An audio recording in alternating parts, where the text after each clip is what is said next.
Bildiyiniz kimi Sabirabadda 16 yaşlı Nuranə Ələkbərova 2004-cü il təvəllüdlü Seyid Rəsul Talıbzadə tərəfindən qətlə yetirilərək Kür çayına atılıb.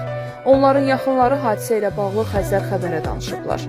Onlar bildiriblər ki, Seyid Rəsul Nuranənin 15 yaşı olandan onunla qeyri-rəsmi nikahda yaşayıb.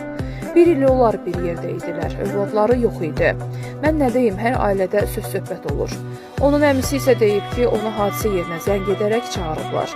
Gəldim, dedilər ki, belə bir hadisə baş verib, Allah heç kimə göstərməsin deyə o əlavə edib. Qeyd edək ki, Talıbzadə Seyid Rəsul 17 may tarixində birgə yaşadığı 16 yaşlı Nuranəni Kür sahilində qətlə yetirib.